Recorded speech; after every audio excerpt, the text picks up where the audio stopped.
누구냐? 감히 내 딸의 검은고에 손을 댄 놈이! 호랑이 대감의 고함 소리에 기왓장이 들썩였습니다. 방문을 박차고 들어선 대감의 눈앞에 보인 건 비단옷을 입은 귀신도 도둑도 아니었습니다. 바로 부엌 아궁이 앞에서 숯검댕이를 묻히고 살던 집안에서 가장 천한 계집종이었습니다.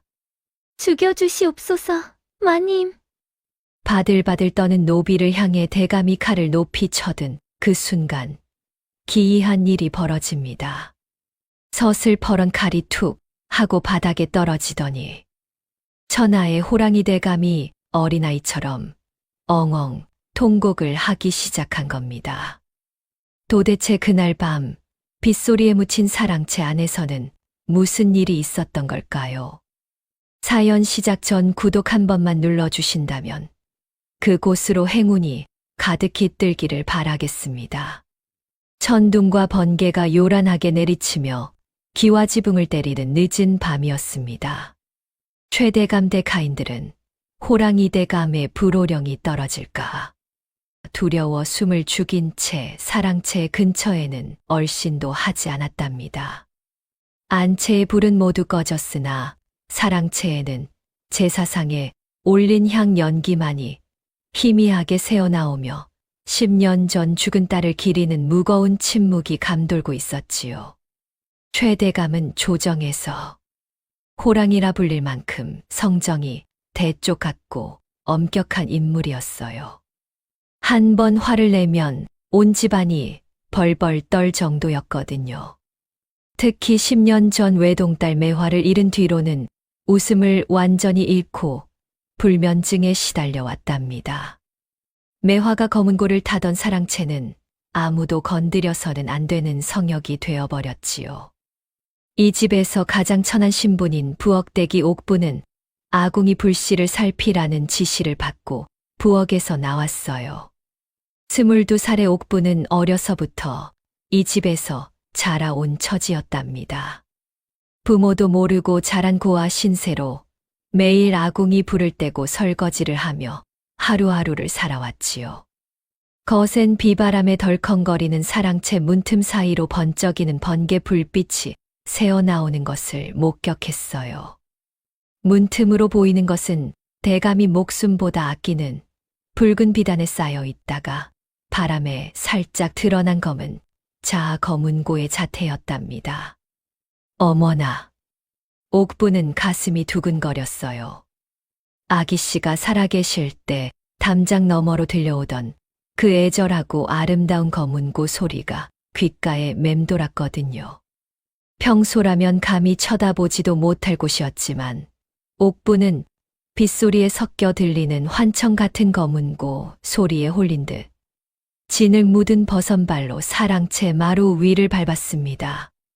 아기씨, 아기씨께서 부르시는 것 같아요. 조심스레 방 안으로 들어선 옥부는 먼지 하나 없이 닦여 있는 검은고 앞에 주저앉아 자신의 더러운 옷자락이 닿지 않도록 조심하며 숨을 골랐어요. 10년 동안 아무도 건드리지 않았지만 매일 박 집사가 정성스럽게 닦아놓아서 검은고는 여전히 윤이 났답니다. 옥부는 떨리는 손으로 술대를 찾으려 했으나 보이지 않자 바칠로 거칠어진 자신의 오른손 검지와 중지를 펴서 현 위에 올렸지요. 사실 옥분에게는 누구도 모르는 비밀이 하나 있었답니다. 지난 10년간 매일 밤 부엌에서 몽당 빗자루에 수추로 줄을 그어놓고 담장 너머로 들었던 아기씨의 곡조를 흉내내며 손가락 끝이 닳도록 연습해왔거든요. 아기씨가 부르신 그 곡. 소녀도 알아요.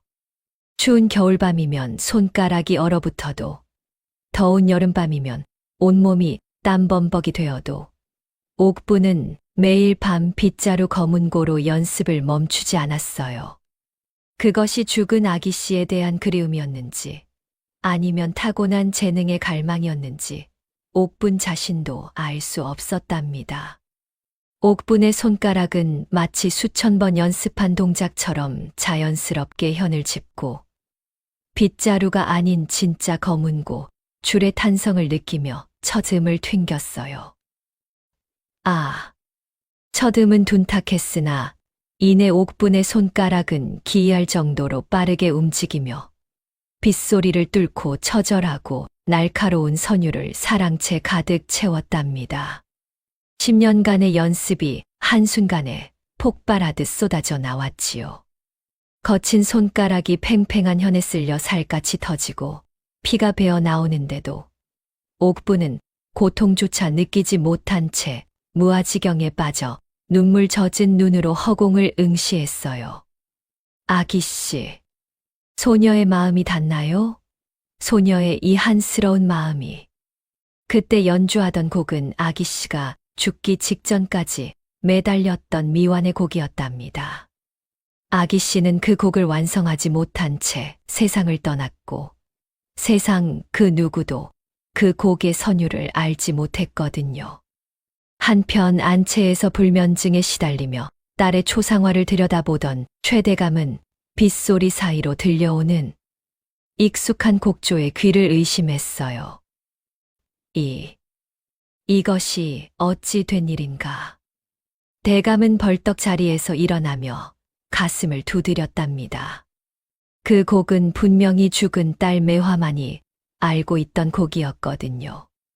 매화야, 매화가 돌아왔단 말인가. 대감은 딸의 혼백이 왔다고 확신하며 겉옷도 챙겨 입지 못한 채 맨발로 비를 맞으며 사랑채로 달려갔어요. 10년 동안 한 번도 발을 들여놓지 않았던 그 방으로 말이지요. 매화야, 매화야, 아비가 왔다. 방문 앞까지 들리는 선명한 검은고 소리에 이성을 잃고 문을 거칠게 열었답니다. 쾅.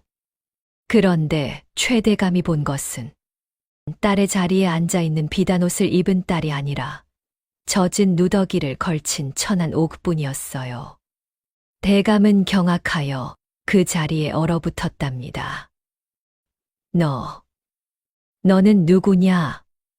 옥분은 대감의 등장에 쏘스라치게 놀라 바닥에 납작 엎드려 사시나무 떨듯 떨었어요.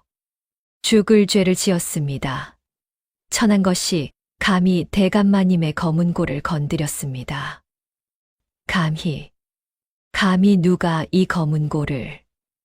대감의 목소리는 분노로 떨렸지만 이상하게도 마음속 깊은 곳에서는 10년간 억눌러 왔던 그리움이 터져 나오고 있었답니다. 그 순간 대감은 문지방을 잡고 오열하기 시작했어요. 아, 내 딸의 소리로구나. 내 딸의. 대감의 처절한 통곡 소리가 빗소리와 어우러져 사랑채를 가득 메웠지요. 옥부는 땅에 엎드린 채 어찌할 바를 모르고 덜덜 떨고만 있었답니다. 용서하여 주십시오. 용서하여 주십시오. 소녀가 잘못했습니다. 일어나거라. 한참을 울던 최대감이 눈물을 훔치며 떨리는 목소리로 말했어요. 그 곡조를 어디서 배웠느냐? 소녀는 배운 것이 아닙니다. 옥부는 공포에 질린 목소리로 대답했답니다. 다만 지난 10년간 부엌에서 빗자루로 무엇을 했다는 것이냐? 매일 밤 빗자루의 수추로 줄을 그어놓고 아기씨의 소리를 흉내내며 연습했습니다. 최대감은 믿을 수 없다는 표정으로 옥분을 바라보다가 그녀의 손을 낚아채듯 잡아 펼쳤어요. 손가락 끝에 박힌 바칠로는 절대 생길 수 없는 독특한 모양의 굳은 살을 확인했답니다. 이것은 검은 곳 하는 자의 손이로구나. 대감은 전율하며 중얼거렸지요. 그 굳은 살은 분명히 검은 고를 오랫동안 탄 사람만이 생기는 것이었거든요. 대감의 처절한 통곡 소리에 놀란 집사 박씨와 하인들이 횃불을 들고 사랑채로 몰려들어 마당을 대낮처럼 밝혔답니다. 집사 박씨는 40대 중반의 충직한 인물로 최대감 가문을 섬긴 지 20년이 넘었어요. 그는 옥분이 대감의 검은 고를 건드린 것을 보고 얼굴이 새파래져서 소리쳤답니다. 감히 천한 것이 주인의 물건에 손을 댔다. 박 집사는 하인들에게 손짓하며 명령했어요. 어서 멍석을 깔고 저 계집을 포박하라. 하인들은 서둘러 멍석을 깔고 옥분을 포박해 무릎 꿇렸지요. 옥분은 온몸이 바들바들 떨리며 애원했답니다. 제발, 제발 용서해 주십시오. 박 집사가 몽둥이를 들어 옥분의 등짝을 내리치려 했어요. 그런데 바로 그 순간 눈물 자국이 선명한 최대감이 손을 들어 그들을 제지하고 비틀거리는 걸음으로 옥분에게 다가왔답니다. 멈춰라. 대감마님, 이 천한 것이 감히 아기씨. 박 집사가 말을 이으려 했지만 대감이 호통을 쳤어요. 내가 멈추라 했다. 대감의 목소리는 위엄이 있었지만 어딘가 떨리고 있었답니다. 하인들은 어리둥절한 표정으로 서로를 바라보며 뒤로 물러났지요. 최대감은 옥분의 턱을 거칠게 들어 올리며 붉게 충혈된 눈으로 물었어요. 그 곡조를 누구에게 배웠느냐? 내년이 내 딸의 악보를 훔쳤느냐? 옥분은 공포에 질려 떨리는 목소리로 대답했답니다. 훔친 것이 아닙니다. 소녀는 악보가 무엇인지도 모릅니다. 그럼 어떻게 그 곡을? 지난 10년간 부엌에서 빗자루를 거문고 삼아 매일 밤 아기씨의 소리를 흉내내며 연습했습니다. 박 집사가 콧방귀를 뀌며 끼어들었지요. 말도 안 되는 소리를. 어떻게 천한 것이 거문고를. 그것도 빗자루로. 정말입니다. 소녀는 거짓말을 하지 않았습니다. 옥분은 필사적으로 해명했어요. 매일 밤 부엌에서 몽당 빗자루에 수초로 줄을 그어놓고 아기씨께서 연주하시던 그 애절한 소리를 따라하려고 애썼습니다. 하지만 최대감은 이미 옥분의 손가락 끝에 박힌 굳은 살을 확인했거든요. 그것은 분명히 검은 고를 오랫동안 타는 사람만이 생기는 독특한 모양이었답니다. 대감은 옥분의 손을 더 자세히 살펴보며 중얼거렸어요. 이것은 옥분의 오른손 검지와 중지, 그리고 엄지에는 현을 누르고 뜯는 동작을 수없이 반복해서 생긴 특별한 굳은 살이 자리 잡고 있었답니다. 바칠이나 설거지로는 절대 생길 수 없는 모양이었지요. 모두 물러가라. 대감이 갑자기 명령했어요. 대감마님? 박 집사가 당황하며 되물었답니다. 내 말을 못 들었느냐? 모두 물러가라. 하인들이 어리둥절하며 물러나자 대감은 옥분을 시험해보기로 마음먹었어요. 자신이 평소 콧노래로만 흥얼거리는 난해하고 빠른 가락을 즉석에서 불러주었답니다. 라라라라라라라라.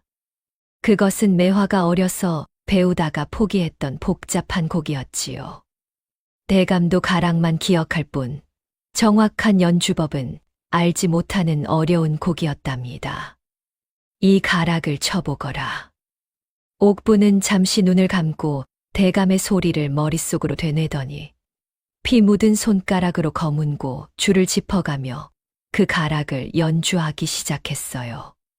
한 두 점점 더 정확해져 가더니 마침내 대감의 가락을 토시 하나 틀리지 않고 완벽하게 재현했답니다.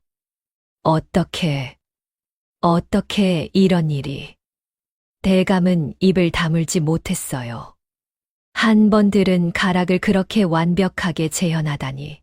그것은 보통 사람으로서는 불가능한 일이었거든요. 그뿐만 아니라 옥분의 연주에는 단순한 모방을 넘어서는 무언가가 있었답니다. 그녀만의 감정과 해석이 담긴 깊이가 느껴졌지요. 그 천부적인 재능을 눈앞에서 확인한 최대감은 전율을 느끼며 옥분에게서 죽은 딸의 예술적 재능이 환생했음을 직감하고 주먹을 꽉 쥐었어요. 이것은 하늘이 내린 재주로구나. 대감은 한참을 옥분을 바라보다가 박 집사를 불렀답니다. 박 집사. 예, 대감마님. 이 아이를 처벌하는 대신 아무도 접근하지 못하도록 별채에 가두고 감시하라. 박 집사는 눈이 휘둥그레져서 되물었어요. 별채에 가두라고요? 그런데 그곳은 내 명령이 이해되지 않느냐? 아닙니다. 분명히 명을 받들겠습니다. 별채는 귀한 손님들만 머무는 곳으로 노비가 들어갈 수 있는 곳이 아니었거든요. 하인들은 서로 수군거렸답니다. 부엌대기를 별채에? 대감마님이 정신이 온전하신가? 다음 날 아침 옥분이 죽지 않고 별채로 들어갔다는 소문이 담장을 넘어 마을에 퍼졌어요. 사람들은 수군거리기 시작했답니다. 호랑이 대감이 드디어 노망이 들었나?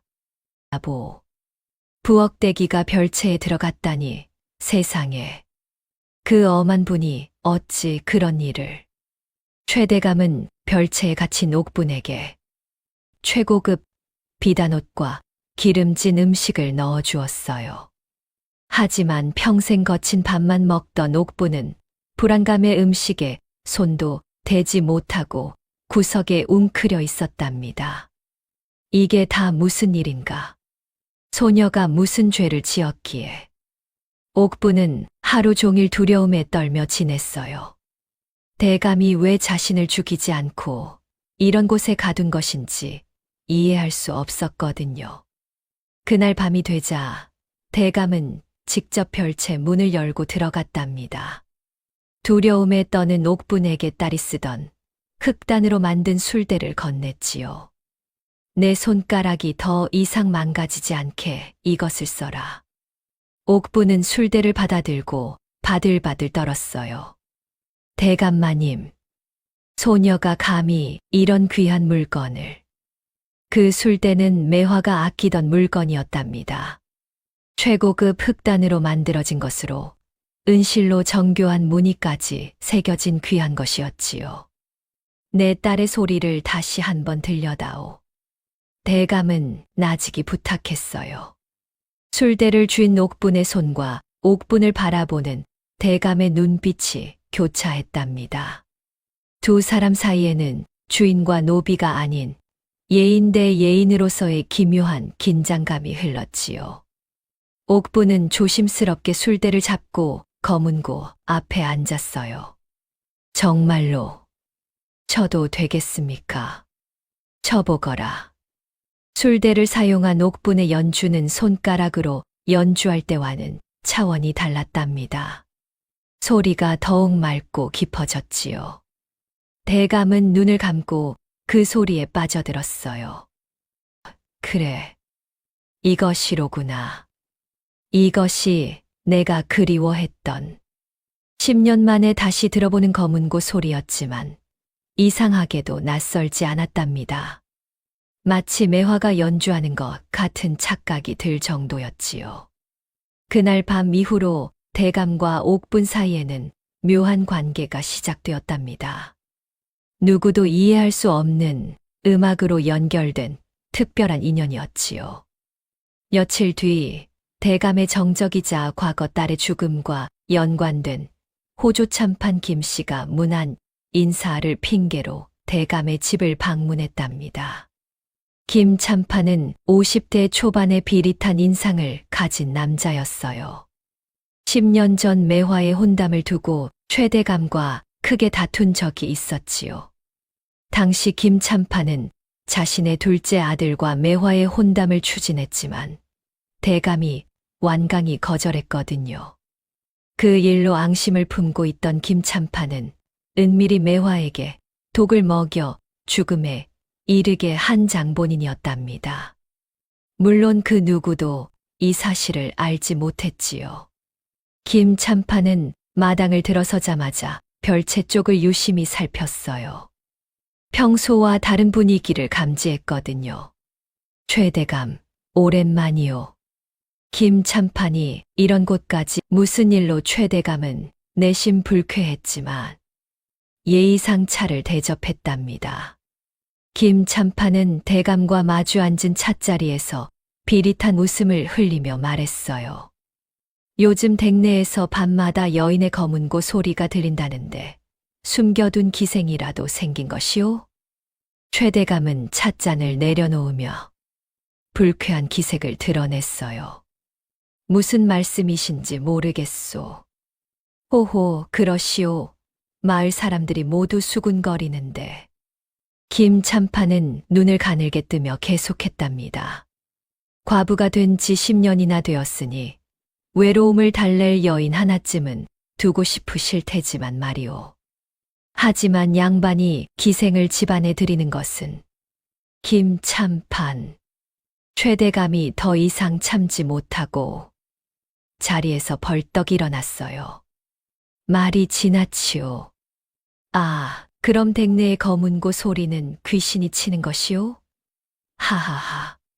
김참판은 대감의 격한 반응을 보며 속으로 쾌재를 불렀답니다.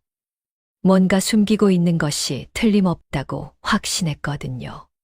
최대감은 김참판을 쫓아내듯 배웅했지만 그의 등 뒤에 꽂히는 김참판의 시선은 뱀처럼 차가웠어요.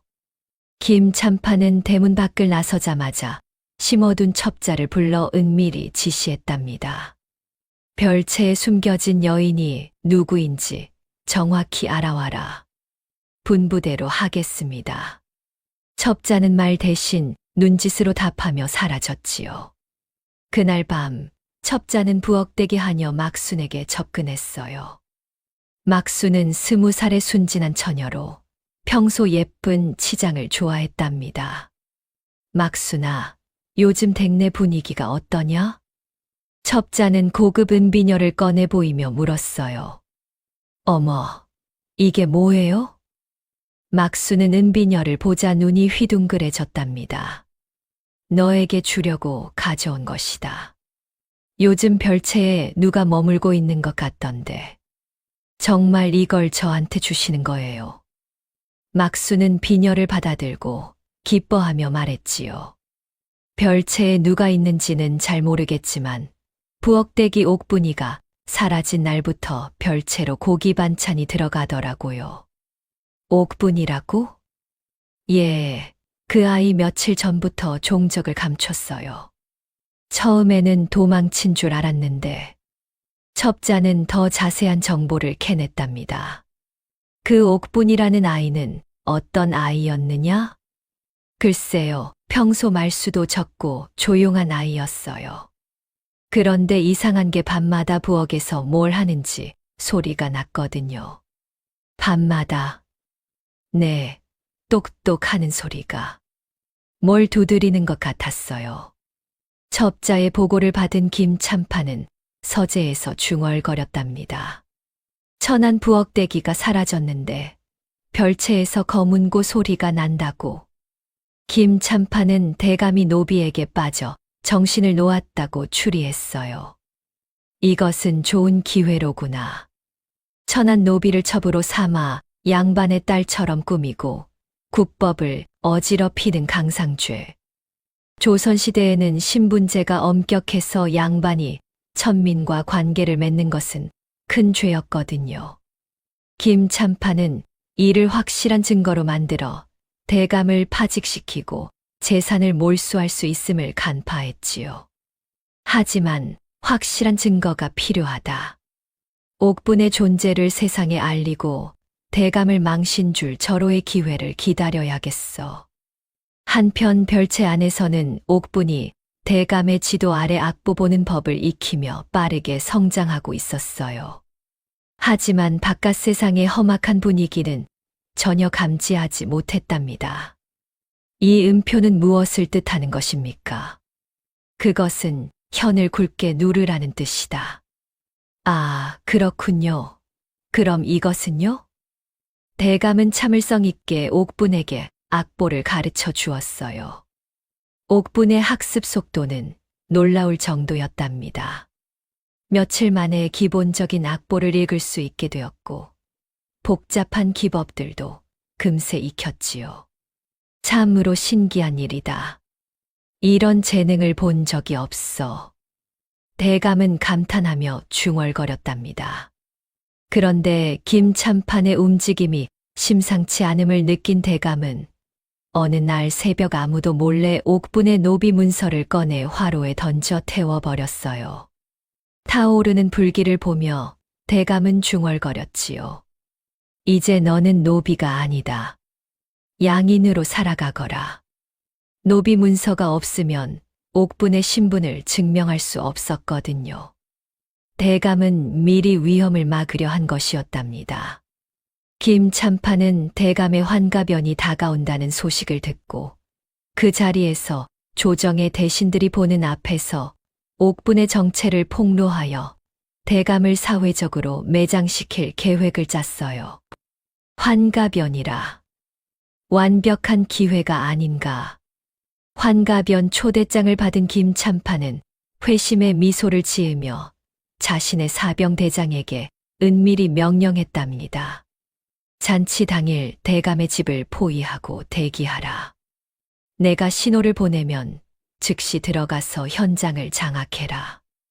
알겠습니다. 나리. 대감도 김참판의 계략을 어느 정도 눈치채고 있었어요. 옥분을 지키기 위해 집 안의 경비를 강화하고 박 집사에게 엄명을 내렸답니다. 낯선 자가 얼씬거리면 즉시 잡아들이라. 분부대로 하겠습니다. 폭풍전야와도 같은 고요함 속에서 최대감과 옥분은 다가올 비극을 모른 채 완성되지 못했던 딸의 마지막 곡을 완성하기 위해 밤샘 연습에 몰두했답니다. 이 부분은 어떻게 연주해야 할까요? 내 마음이 시키는 대로 하거라. 음악은 마음에서 나오는 것이니까. 옥분의 검은고 소리가 깊어질수록 대감의 마음속 응어리도 조금씩 풀려가고 있었지요.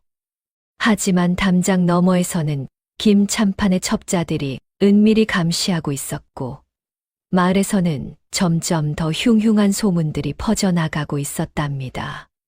마당에 낙엽이 수북이 쌓이는 늦가을, 별채 안에는 묵향과 검은고 소리가 어우러져 학구적인 분위기가 감돌았습니다. 최대감은 옥분에게 새로운 이름을 지어주기로 마음먹었어요. 옥분아, 이제부터 너의 이름은 연이다. 연이라니요. 옥분은 자신의 새 이름을 되뇌며 눈물을 글썽였답니다. 진을 속에서 피어나는 연꽃처럼 너도 천한 곳에서 아름다운 꽃을 피웠으니까. 감사합니다. 대감마님. 소녀에게 이름을 주시다니. 이름이 있다는 것은 노비에게는 꿈 같은 일이었거든요. 대부분의 노비들은 그냥 아무개 내 아이 또는 일하는 곳의 이름으로 불렸답니다. 최대감은 더 이상 연을 하대하지 않고 제자로서 예우하며 그녀의 자존감을 세워주었지요. 당시 선비들의 악기인 검은고를 여자가, 그것도 노비 출신이 다루는 것은 금기시되었지만 대감은 연의 재능이 그 모든 편견을 뛰어넘는다고 확신했거든요. 연아, 검은고만으로는 부족하다. 네. 글을 모르면 악보를 제대로 읽을 수 없다. 오늘부터 글 공부도 함께 하자. 글까지 배워도 되겠습니까? 연은 믿을 수 없다는 표정이었어요. 노비가 글을 배운다는 것은 상상도 할 수 없는 일이었거든요. 대감은 직접 벼루의 먹을 갈아 연에게 글자를 가르쳐 주었답니다. 연의 학습 속도는 놀라웠어요. 하루에 몇십 개의 한자를 외웠고 일주일 만에 간단한 문장을 읽을 수 있게 되었지요. 천, 지, 인, 하늘 천자, 땅지자, 사람인자. 연이 한 글자 한 글자 정성스럽게 쓰는 모습을 보며 대감은 흐뭇해했답니다. 잘한다, 연아. 내 손은 정말 신기한 손이구나. 몇 달이 지나자 연은 그를 모르던 시절과는 완전히 다른 사람이 되었어요. 음악뿐만 아니라 시와 서화에 대한 식견까지 넓히며 껍데기만 노비였을 뿐 뼛속까지 예인으로 다시 태어났답니다. 어느 날 밤 대감은 연에게 특별한 것을 보여주었어요. 딸이 죽기 전 피를 토하며 쓰다만 얼룩진 악보였답니다. 연아, 이것을 보거라. 연이 악보를 받아보니 중간 부분부터 빈 공간이 많았어요. 그리고 곳곳에 핏자국이 묻어 있었지요. 이것은 내 딸 매화가 죽기 직전까지 만들려던 곡이다. 하지만 끝내 완성하지 못했지. 대감의 목소리는 슬픔으로 떨렸답니다. 이 곡의 뒷부분은 네가 느끼는 대로 채워보거라. 이것을 제가 완성한다고요? 연은 깜짝 놀라며 악보를 소중히 받아들었어요. 그것은 대감이 10년 동안 누구에게도 허락하지 않았던 성역이었는데, 이제는 연을 믿고 그녀에게 창작의 자유를 허락한 것이었답니다. 연은 며칠 밤낮을 고뇌하며 악보를 끌어안고 끙끙 앓았어요. 자신이 살아온 천한 삶의 한과 대감에게 받은 은혜의 따뜻함을 어떻게 곡으로 표현할 수 있을까 고민했답니다. 어떻게 하면 아기 씨의 마음을 이어갈 수 있을까? 연은 매일 밤 촛불을 켜놓고 악보를 들여다보며 영감을 기다렸지요. 때로는 눈물을 흘리기도 하고, 때로는 기쁨에 겨워 미소를 짓기도 했답니다. 드디어 어느 날 밤, 연에게 영감이 떠올랐어요. 그녀는 떨리는 손으로 붓을 들어 악보의 빈 공간을 채워나갔답니다. 연이 완성한 부분은 처절한 슬픔에서 시작해서 점차 희망으로 변해가는 선율이었어요. 마치 자신의 인생을 노래한 것 같았지요. 대감은 그 모습을 흐뭇하게 바라보며 딸이 살아 돌아온 듯한 착각에 빠졌답니다. 매화야, 네가 돌아온 것이냐? 완성된 곡을 대감 앞에서 처음 연주하는 날이 왔어요. 연의 검은고 소리는 슬프면서도 웅장하게 울려 퍼져 지나가던 새들조차 처마 끝에 앉아서 듣게 할 만큼 경이로웠답니다. 연주가 시작되자 대감은 눈을 감고 그 소리에 빠져들었어요. 전반부는 매화가 남긴 원곡의 애절함이 그대로 살아있었고, 후반부는 연이 새로 만든 부분으로 희망과 감사의 마음이 담겨 있었지요. 연주를 듣던 최대감은 10년간 가슴속에 맺혀있던 응어리가 풀리는 것을 느끼며 눈물을 흘리고 연의 손을 잡았답니다. 고맙다, 연아. 대감의 목소리는 진심이 담겨 있었어요. 너는 내 딸의 대용이 아니라 조선 제1의 검은고 명인이다.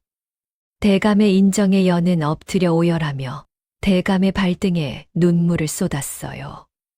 대감마님의 은혜를 평생 잊지 않겠습니다. 이제 일어나거라. 너는 더 이상 무릎 꿇을 사람이 아니다. 두 사람은 신분과 나이, 성별을 초월하여 음악으로 소통하는 진정한 지음의 관계가 되어 서로를 바라보며 세상에서 가장 편안한 미소를 지었답니다. 하지만 담장 밖에서는 김참판의 사주를 받은 왈패들이 점점 대담해지고 있었어요. 처음에는 대문에 침을 뱉고 가는 정도였지만 이제는 돌을 던지거나 욕설을 퍼붓는 등 위협의 수위를 높여가고 있었답니다. 호랑이 대감이 기생을 끼고 산다더라. 양반이 천한 것과 어울려 강상이 무너졌다. 마을 사람들도 점점 더 노골적으로 수군거리기 시작했어요. 김참판이 퍼뜨린 소문들이 효과를 보고 있었거든요. 대감은 이런 분위기를 감지하고 심각하게 고민했답니다. 연을 계속 숨겨두는 것만으로는 한계가 있다고 판단했지요. 마침내 대감은 위험한 결심을 했어요.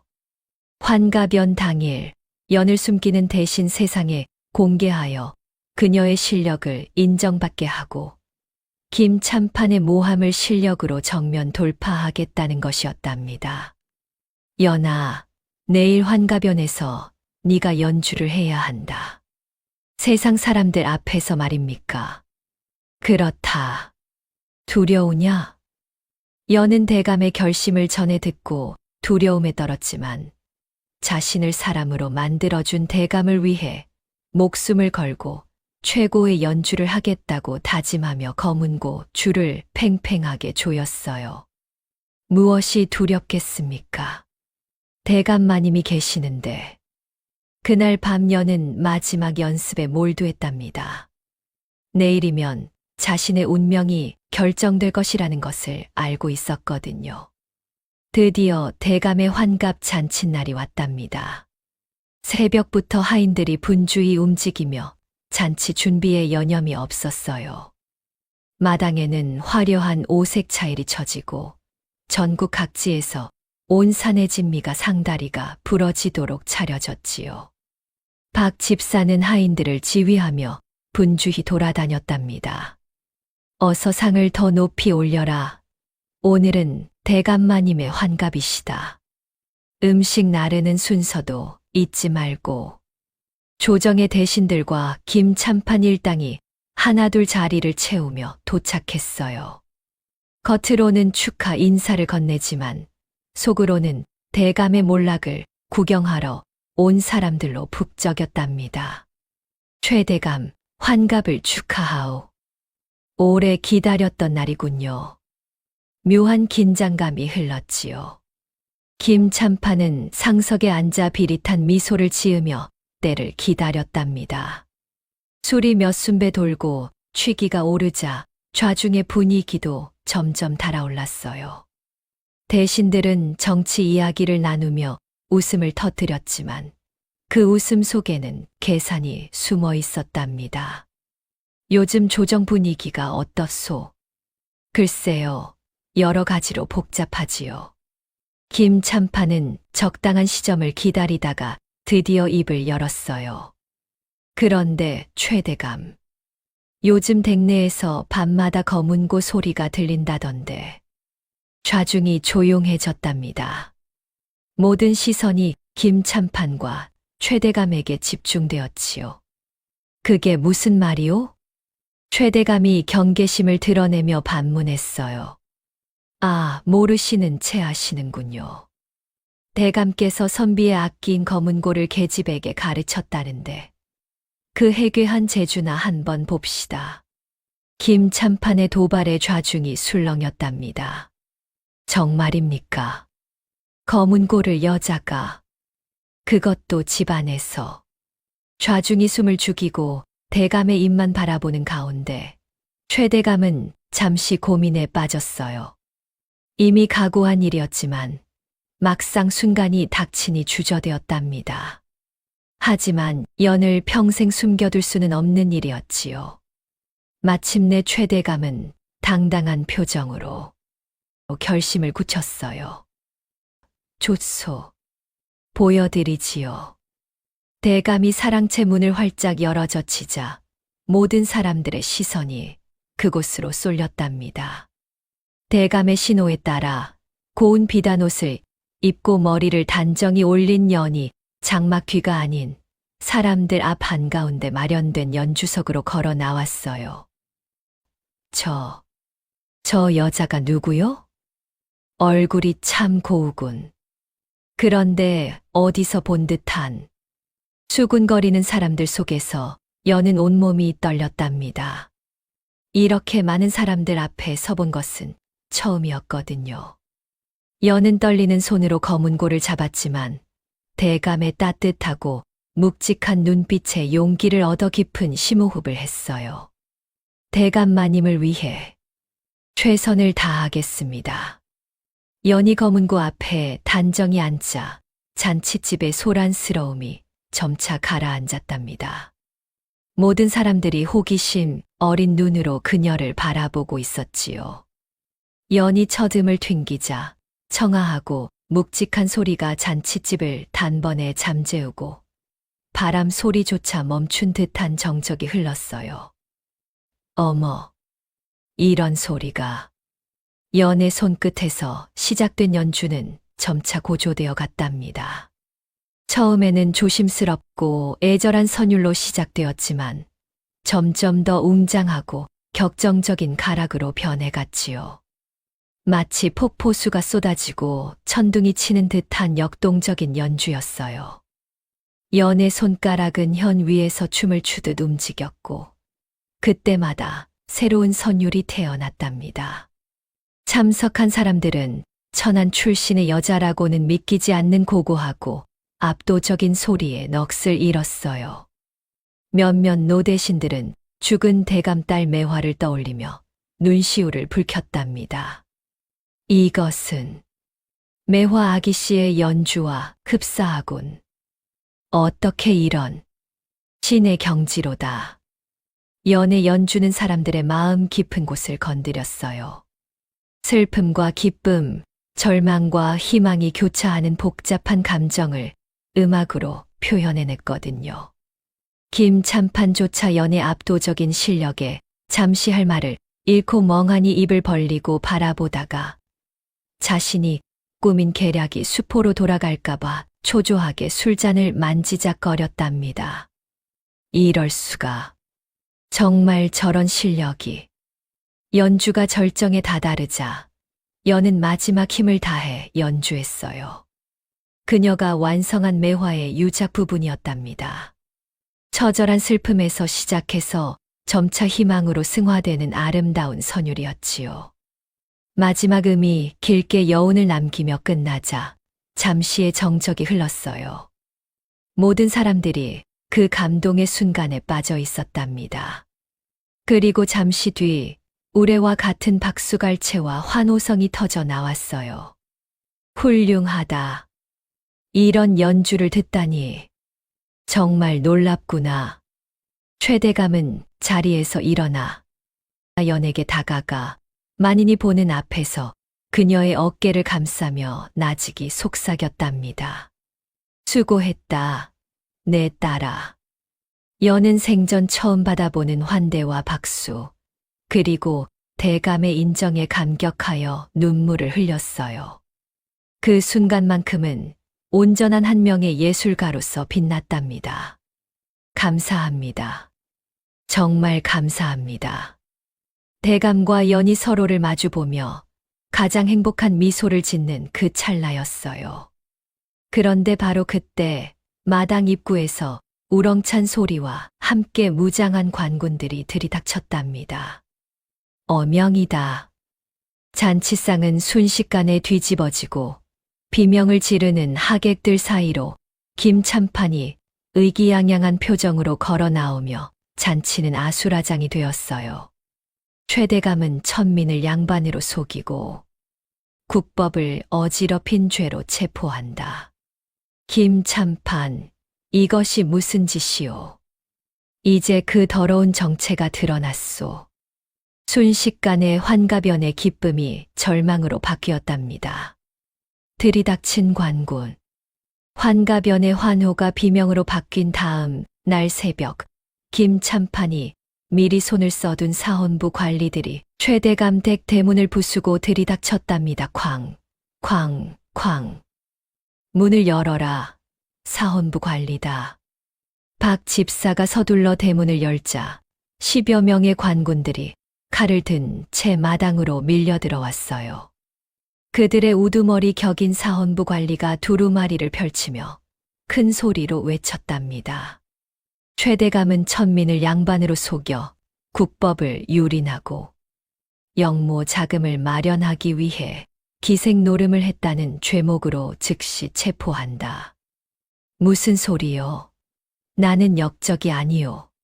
최대감이 억울함을 호소하며 관리들을 막아서려 했지만 김참판의 사주를 받은 관군들은 늙은 대감을 거칠게 밀쳐 바닥에 내동댕이 쳤어요. 어른을 함부로 다루지 마라. 박 집사가 항의했지만 관군들은 아랑곳하지 않았답니다. 대감마님, 여는 별채에서 뛰쳐나와 대감을 보호하려다 관군들에게 머리채를 잡혀 끌려 나왔어요.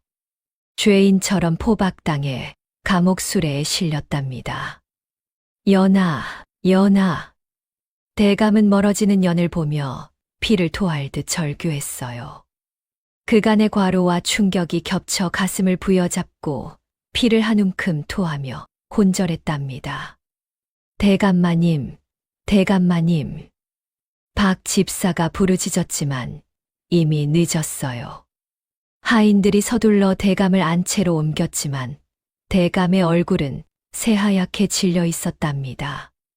감옥에 갇힌 여는 빛 하나 들어오지 않는 차가운 독방에서 두려움보다 대감의 안위를 걱정하며 밤새 흐느껴 울었어요. 대감마님, 제발 무사하시기를. 소녀는 괜찮으니 부디 건강하시기를. 감옥은 음침하고 차가웠답니다. 곰팡이 냄새와 쇠 냄새가 진동하는 곳에서 여는 웅크리고 있을 수밖에 없었지요.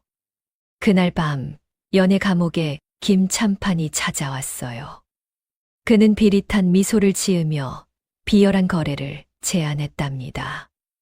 네가 대감의 첩이 되어 그를 영모 주동자로 고발하면 너는 살려주고 내 첩으로 삼아주겠다. 무슨 말씀이신지 모른 척하지 마라. 너 같은 천한 것이 어떻게 그런 거문고 실력을 가질 수 있겠느냐? 분명 대감이 기생으로 길렀을 것이다. 김참판의 말에 여는 분노가 치밀었어요. 그런 말씀 마십시오. 대감마님은 소녀에게 아버지 같은 분이십니다. 아버지? 하하하. 그럼 더욱 추악한 일이 아닌가. 여는 김참판의 얼굴에 침을 뱉으며 소리쳤답니다. 짐승의 첩이 되느니 사람의 종으로 죽겠습니다. 이 계집이 감히. 분노한 김참판은 연의 손가락을 가리키며 옥졸들에게 잔인한 고문을 명령했어요. 대감이 아낀다는 저 건방진 손가락을 다 으깨버려라. 다시는 검은 꼴을 타지 못하게. 아니요, 손가락만은. 제발 손가락만은. 여는 절규했지만 옥졸들은 쇠망치를 들고 다가왔답니다. 한편 집에서 의원을 부르며 사경을 헤매던 최대감은 의식이 혼미한 와중에도 연을 구해야 한다는 일념 하나로 정신을 붙잡으려 애썼어요. 박 집사. 예, 대감마님, 정신을 차리십시오. 대감은 흐릿한 눈으로 집사 박 씨를 불러 자신이 젊은 시절 왕을 호위하며 목숨을 구하고 받았던 비밀스러운 서신과 면주권이 숨겨진 장소를 알려주었답니다. 사당 마루 밑을. 파보거라. 사당 마루 밑이라고요? 면주권을 반드시 찾아야 한다. 그것만이 연을 살릴 수 있어.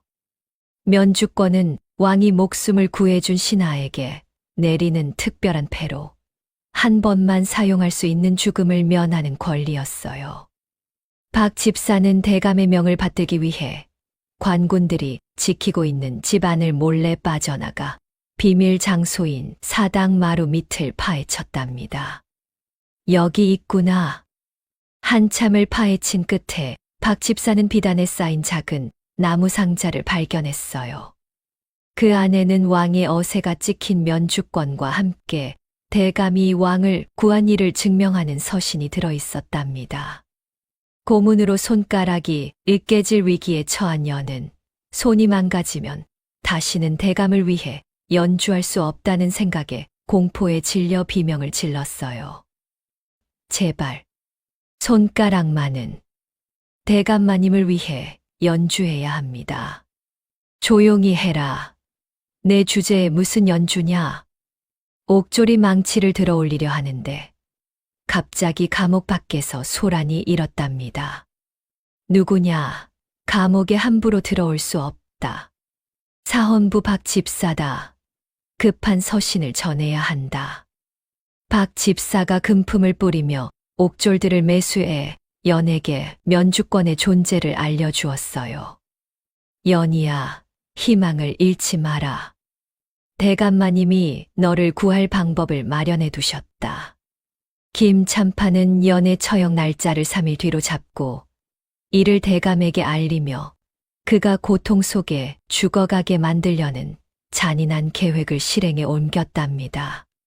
3일 뒤 저 계집을 형장에서 처형한다고 최대감에게 전하라 분부대로 하겠습니다. 차가운 감옥 바닥에서 여는 피투성이가 된 손을 가슴에 품고 대감이 가르쳐준 노래를 속으로 부르며 기적을 바랐답니다. 대감마님, 소녀를 구해 주십시오. 소녀는 아직 아기 씨의 곡을 완성하지 못했습니다. 밖에서는 김참판이 승리를 확신하며 웃고 있었지만 박 집사는 은밀히 암행어사를 찾아 대감의 서신을 전달하고 있었답니다. 마지막 희망의 끈을 놓지 않고 있었지요. 처형을 하루 앞둔 날 밤, 여는 감옥 안에서 퉁퉁 부은 손가락으로 차가운 바닥을 긁으며 마음속으로 대감을 위한 마지막 곡을 연주하며 죽음을 준비했답니다. 대감마님, 내일이면 소녀는 하늘나라로 갑니다. 여는 눈물을 흘리며 중얼거렸어요. 고문으로 상처난 손가락들은 아직도 아팠지만 마음의 아픔이 더 컸답니다. 다음 날 정오, 한양장터에 마련된 형장에는 연의 처형을 구경하려는 백성들이 구름처럼 몰려들었어요. 사람들은 수군거리며 연을 손가락질했답니다. 저 계집이 호랑이 대감을 홀렸다더라. 천한 것이 양반 행세를 했다니. 강상죄는 죽어 마땅하지. 여는 망나니의 칼춤 앞에서 헝클어진 머리를 한 채 무릎 꿇려졌어요. 옥졸들이 그녀의 목에 하얀 천을 둘러주었답니다. 김참판은 높은 자리에서 내려다보며 승리의 미소를 지었지요. 이제 최대감도 끝장이다. 저 계집이 죽으면 대감은 괴로움에 못 이겨 저절로 죽을 것이야. 김참판이 처형 명령을 내리려던 순간이었어요. 갑자기 형장 입구에서 우렁찬 호령이 울려 퍼졌답니다. 멈추시오. 모든 사람들의 시선이 그곳으로 향했어요. 병색이 완연하지만 눈빛만은 형형한 최대감이 가마에서 내리고 있었답니다. 최대감. 김참판이 당황하며 소리쳤어요. 최대감은 비틀거리는 걸음으로 형장 가운데로 걸어와 왕이 하사한 낡은 면주권을 높이 쳐들고 외쳤답니다. 이 아이의 목숨은 선왕께서 보장하신 것이다. 그것이 설마. 김참판의 얼굴이 새파래졌어요. 면주권의 존재는 들어본 적이 있었지만 실제로 보는 것은 처음이었거든요. 당황한 김참판이 반박했지요. 그것은 대감에게나 해당되는 것이지 저 천한 죄인에게는 쓸 수 없소. 내 목숨을 이 아이에게 주겠다. 대감이 강경하게 맞서자 팽팽한 대치가 시작되었어요. 백성들은 웅성거리기 시작했답니다. 면주권이라니. 정말 그런 것이 있었구나. 하늘이 내린 재주라는데 어디 한번 드러나 보자. 민심이 동요하자 김참판은 난처해졌답니다. 하지만 그는 연의 망가진 손을 보고 승산을 확신하며 더 큰 도박을 걸었어요. 좋소, 전연이 연주로 내 악공들을 이기지 못하면 대감도 영모죄를 인정하시오. 그 말 잊지 마시오. 대감이 단호하게 답했답니다. 형장 한복판에 검은 고가 놓이고 연은 피멍이 든 손으로 다시 검은고를 잡아야 하는 절체절명의 상황에 놓였어요. 김참판은 자신의 악공들을 불러왔답니다. 모두 궁중에서 활동하던 실력 있는 연주자들이었지요. 저희가 먼저 연주하겠습니다. 악공들의 연주가 시작되자 화려한 기교가 넘쳐났어요. 빠르고 복잡한 선율로 사람들을 현혹시켰답니다. 오, 역시 궁중 악공답군. 솜씨가 보통이 아니야. 하지만 여는 눈을 감고 대감과의 추억을 떠올리며 마음을 가다듬었어요. 악공들의 연주는 화려하지만 영혼이 없다는 것을 느꼈거든요. 악공들의 연주가 끝나자 연이 검은고 앞에 앉았답니다. 한 음 조심스럽게 뜯기 시작했어요. 대감마님, 소녀의 마지막 연주를 들어주십시오. 연의 손가락 터진 상처에서 피가 다시 터져 현을 적셨지만 그녀는 육체의 고통을 정신력으로 이겨내며 화려함 대신 영혼을 갉아먹는 듯한 처절한 소리를 냈답니다. 그 소리는 마치 한 인간의 일생을 담은 듯했어요. 고통과 절망, 그리고 희망과 감사가 교차하는 깊은 감정이 담겨 있었지요. 형장의 모든 사람들이 숨을 죽이고 들었어요. 악공들도 자신들의 연주와는 차원이 다른 무언가를 느끼며 고개를 숙였답니다. 그 소리에 하늘도 감동했는지 마른 하늘에 천둥이 치고 바람이 불어왔어요. 악공들은 연의 기세에 눌려 연주를 멈추거나 박자를 놓치는 등 패배를 자인했답니다. 어떻게 저런 신의 경지로구나. 이것이 진정한 음악이로구나. 군중들이 연의 연주에 압도되어 감탄하고 있을 때 군중 틈을 비집고 나온 허름한 차림의 사내가 마패를 들어 올렸답니다. 암행어사 출두요. 모든 사람들이 깜짝 놀라며 그를 바라봤어요. 암행어사는 대감이 미리 보낸 서신을 증거로 김참판의 과거 비리와 딸을 죽인 증거를 들이대며 외쳤답니다. 역적 김씨를 포박하라. 이것이 무슨... 김참판이 당황해하며 뒤로 물러섰지만 이미 늦었어요. 10년 전 매화 아기씨를 독살한 것도 내 짓이었구나. 그건 증거가, 모든 증거가 여기 있다. 암행어사가 서류 뭉치를 들어보이자 김참판의 얼굴은 새하얗게 질렸답니다. 김참판과 그 일당이 역졸들에게 줄줄이 엮여 끌려가고 대감은 형장 위로 올라가 피투성이가 된 연을 품에 안고 오열했어요. 살았다. 이제 살았다. 백성들은 서로를 부축하며 일어서는 최대감과 연에게 아낌없는 박수를 보냈고 두 사람 위로 따스한 햇살이 비치며 형장의 핏자국을 지웠답니다. 대감마님, 정말 끝났습니까? 그렇다, 연아. 이제 정말 끝났다. 반년 뒤 최대감은 모든 관직을 내려놓고 한양의 집을 정리한 뒤 연과 함께 산세가 수려한 고향으로 낙향했답니다. 이제 정말 자유롭게 살 수 있겠구나, 연아. 대감은 기와집 대신 산자락에 작은 초가집을 짓고 연과 함께 텃밭을 일구며 소박하지만 그 어느 때보다 행복한 여생을 시작했어요. 대감마님, 이 배추는 어떻게 자랐나요? 아직 작지만 조금만 더 기다리면 크고 실한 배추가 될 것이다. 연은 더 이상 노비가 아닌 대감의 양녀이자 동반자로서 병약해진 대감의 곁을 지키며 약을 다리고 밤이면 책을 읽어주었답니다. 산속 생활은 한양의 복잡한 정치와는 완전히 다른 세상이었어요. 새소리와 바람소리, 그리고 시냇물 소리만이 들리는 평화로운 곳이었지요. 따스한 햇살이 비치는 툇마루에서 대감은 연의 무릎을 베고 누워 연이 켜는 검은고 소리를 자장가 삼아 낮잠을 청하는 것이 하루의 일과가 되었답니다. 오늘은 어떤 곡을 들려줄 것이냐? 대감마님이 좋아하시는 그 곡으로 하겠습니다. 연의 검은고 실력은 나날이 더욱 깊어졌어요. 한양에서의 고난을 겪으며 더욱 성숙해진 그녀의 연주는 이제 신의 경지에 이르렀답니다.